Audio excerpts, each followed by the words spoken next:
Shall we begin? Adel-chan, I have prepared this with the best of my skills. Please eat up a lot. Leave it to me.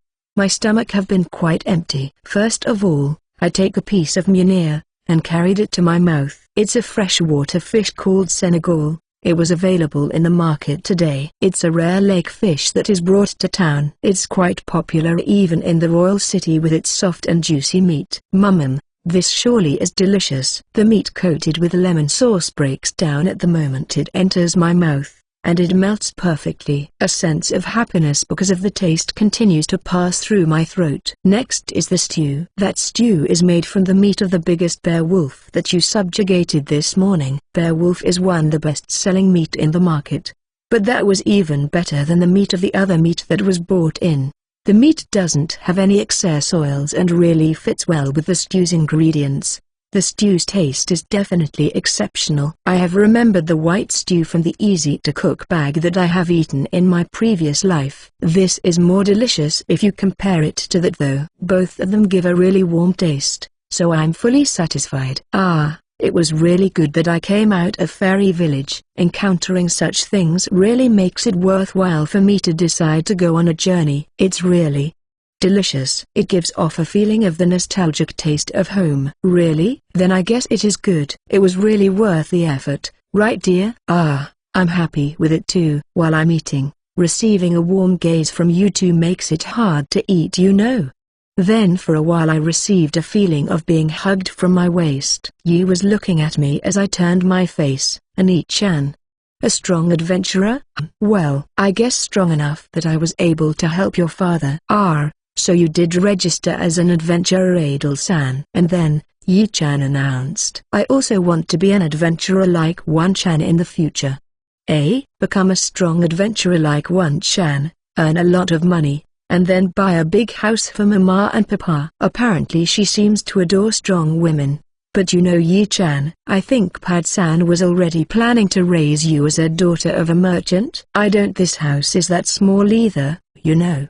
The two of them were looking at me with their face saying that I should encourage her to stop. That's probably their intention. It seems like I can't really avoid their intentions. Yi-chan, you see, being an adventurer as a woman is really a frightening and painful job. You have to fight monsters, fight other adventurer, or even at times you have to fight in wars. Yi-chan, do you want your papa and mama be sad in case something bad happens to you? It is important to earn money, but as it is now, Yi-chan and your family is very happy. So it is not really the time yet, and think more about it from now on. But, Pad hugged his daughter, and lowered his head. Sorry Adel-san. This child is probably worried that someday in the future I might be attacked by some demons. That's why she wants to be strong in order to protect me in the future. Isn't that right? I see. Seems like those adventurers this morning said something about trying to monopolize. In the end, what requests did all those adventurers take? Even though the city is already on a declining level, they are being compensated for it, and the reason is because they have undertaken a quest for subjugation of a dragon. The target of subjugation was supposedly a red dragon. What? Well, I haven't really heard anything about it. I am just a novice rank adventurer after all. What kind of dragon is it? I only knew about the normal ones. It is a red dragon as the name says, but it is much stronger than normal dragon and can even shoot out a strong dragon breath. It has recently been staying at a hill connecting the town to other towns, and the roads around that are currently blocked. So the Lord requested the guild to gather adventurers. It seems that they are planning to go on subjugation after a few days. I see, and during that time the guild became empty. It was just today that I received a request anyway. If the subjugation is successful, it seems like big reward of 5 gold coins will be given to each individual. That's why everyone was really eager to receive the request, even if they don't take any other request at the moment, is what the current reality is. 5 gold coins, if compared to currency in my previous life, it would probably amount to 5 million yen just by participating. That seems really attractive. That makes the color of their eyes change, especially for adventurers, cause there will definitely be a lot of dangers included. It would be a cheap price to many if you can easily get a good amount of money in a short time. While it may be true that the remnants won't really be praised that much,